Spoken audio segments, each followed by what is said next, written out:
그다음에 5번째로 이력서를 통한 충분한 자기 홍보가 필요합니다. 이력서는 한 직위에 대해서 뭐 수십 명, 많게는 수백 명까지도 지원을 하는데 그 사람을 선발하는 입장에서 이 지원자의 첫 인상이 바로 이력서잖아요. 그렇기 때문에 이 밑에서 지원서 작성 및 인터뷰 준비 시 유의사항을 통해서도 말씀을 드리겠지만 아주 인상적으로 자신의 능력을 최대한 보여줄 수 있는 그런 방법으로 이력서를 작성하시는 게 필요합니다. 그리고 제가 얘기를 들었었는데 우리 요즘 젊은 친구들, 젊으신 분들 안 그러실 수도 있는데 예전에는 우리나라는 막 내가 뭘 했다 자랑하는 거를 조금 그런 걸 약간 좋아하지 않는 면 있잖아요. 약간 브래깅 한다는 그런 느낌이 있어서 그래서 어떤 분은 너무 자기가 대단한 막 100을 가지고 있는데도 한 50밖에 그거를 표현을 안 하는 거예요. 너무 겸손하셔서.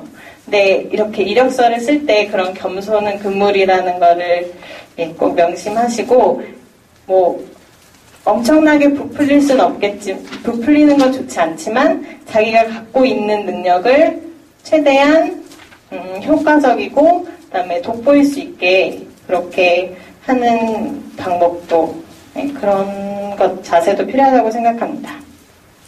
그리고 국제기구 진출을 위한 장기적 계획을 마련하셔야 된다고 제가 써놨는데요. 아까도 말씀드렸듯이 뭐 대학이나 대학원을 졸업하고 바로 국제기구에서 정규 진출을 해서 일하신다는 것은 사실 매우 어렵습니다. 그래서 그 UN 채용 관련 홈페이지에 보면은 제가 정확한 문구는 생각이 안 나는데 뭐 그런 졸업 바로 후 if you more insist on being employed 그러면 you end up being unemployed 뭐 이런 게 있어요. 그러니까 네가 졸업하고 바로 난 이거 아니면 안 된다라고 할 경우에는 고용되기가 어렵다는 거죠. 그렇기 때문에 제가 장기적인 계획을 마련하라고 말씀을 드리는데요. 일단 어디를 가든지 그 경험은 국제기구 진출 지원할 때 도움이 될 수 있어요. 뭐 여러분들이 아까 말씀드렸듯이 뭐 인턴을 통해서 뭐 아는 사람들 네트워크를 구축해 나갈 수도 있고 또 그 업무에 대해서 더 정확히 파악할 수도 있고 아니면 NGO 같은 데서 활동을 하실 수도 있고 아니면 그냥 사기업 같은 데서 일할 수도 있잖아요. 그런데 그런 분들도 나중에 그런 케이스로 국제기구에 진출하신 분들도 자기가 이런 그냥 일반 기업에서 일한 게 지원 시에 많은 도움이 됐다라고 말씀을 하시는 경우가 있어요. 그래서 여기서 중요한 거는 우리가 그 원래 처음 들어갈 땐 거의 B2 레벨로 들어가거든요. 근데 경력직으로 이제 많이 들어가시잖아요. 공석 공고에 응모를 하셔서 그러면 뭐 P4, P5 이렇게도 들어가는 경우가 많아요. 그렇기 때문에 자기 경력에 따라서 어느 레벨로 들어가느냐는 달라지니까 꼭 내가 처음부터 뭐 P2 레벨로 들어갈 수 있어도 좋겠지만 다른 곳에 있다고 해서 내가 국제기구 진출에 그게 걸림돌이 되는 게 아니라 오히려 그게 더 좋은 기회로 작용할 수 있다는 거를 아시고 조금 인내심을 가지고 국제기구 진출에 임하셨으면 좋겠습니다.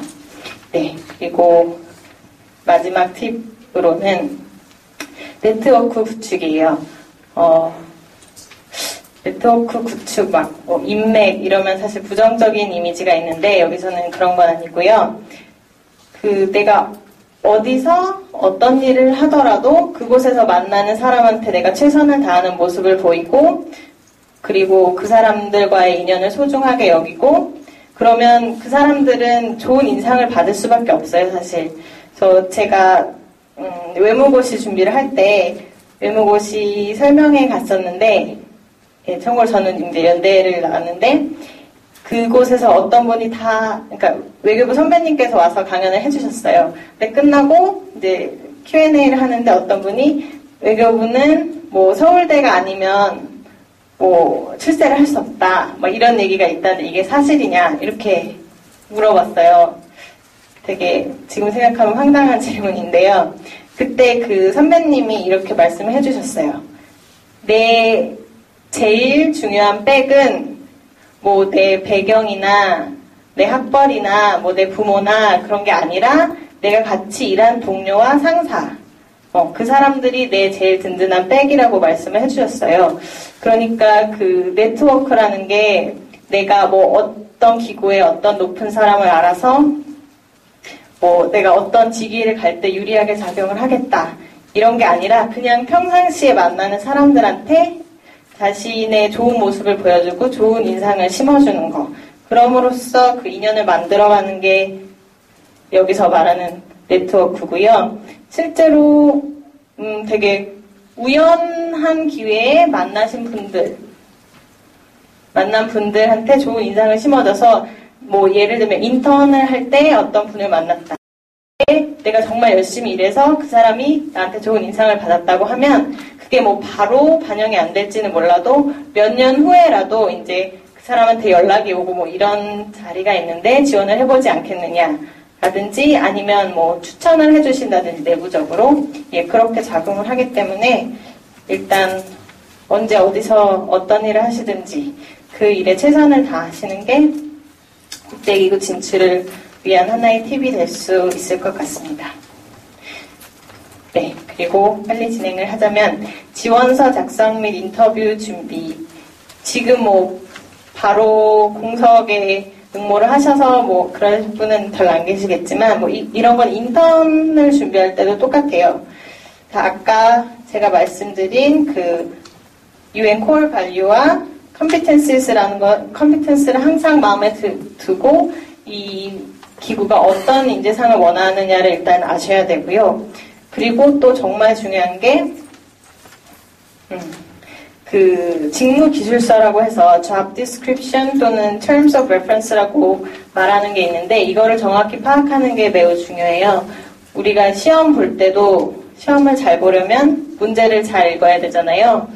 그래서 저는 뭐 어렸을 때 객관식 볼 때 뭐뭐가 아닌 것은 근데 뭐뭐인 것은 이렇게 읽고 잘못된 답을 하거나 아니면 아예 문제를 뭐 단어 같은 걸 잘못 읽고 잘못 이해해서 전혀 엉뚱한 답을 쓰거나 뭐 그런 경우가 여러분들도 한 번씩은 있을 것 같은데요.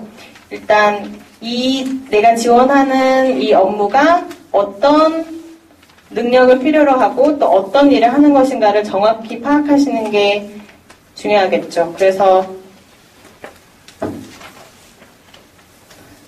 네, 이렇게 5 항목으로 정리를 해봤는데요. 일단 competency based가 돼야 돼요. 이렇게 쓸 수 있겠죠. 뭐 나는 어떤 학교에서 어떤 공부를 했다. 근데 이거는 사실 본인에 대해서 아무것도 말해주지 않아요. 뭐 내가 어떤 학교를 나온 게 중요한 게 아니라 내가 어떤 능력을 갖고 있느냐가 중요한 거기 때문에 뭐 나는 뭐 모스 뭐 그런 컴퓨터에 뭐 그런 자격증이 있다. 뭐 예를 들면 그래서 나는 어떤 뭐 엑셀로 어떤 작업을 할 수 있다. 뭐 이거는 정말 베이직한 예지만 뭐 그렇다든지 아니면 뭐 나는 뭐 4개국어를 할 수 있다. 뭐라든지 그러니까 정말 구체적으로 내가 어떤 능력을 가지고 있는지를 보여줄 수 있는 게 매우 중요하고요. 그 다음에는 result oriented 된 지원서를 작성을 하셔야 되는데요. 뭐 나는 뭐가 있을까요? 나는 뭐 여성의 인권 향상에 대한 보고서를 썼다. 이렇게 되면 뭐 그게 뭐 so what? 뭐 그냥 그렇게 말하면 끝이잖아요. 근데 나는 여성 인권에 대한 보고서를 썼고 뭐 그게 어느 상을 받아서 최종적으로 그 결과가 뭐 어느 나라의 뭐 그런 인권 관련 인사가 뭐 그걸 반영해서 뭐 이게 어떻게 뭐 그 수준이 인권 향상이 되었다. 그러니까 이런 식으로 내가 한 일이 구체적으로 어떤 결과를 낳았는지 그리고 그 결과가 내가 지금 이 지원하는 이 직위와 어떤 연관성이 있는지를 잘 풀어나가셔야 합니다. 그 세 번째로 액티브 보이스라고 썼는데요. 어떤 조직, 물론 조직마다 다를 수는 있겠지만 특히 국제기구 같은 경우에 있어서는 되게 주체적으로 자기가 뭐 어떤 프로젝트를 생각해낸다든지 일을 진행한다든지 하는 그런 자세가 매우 중요해요.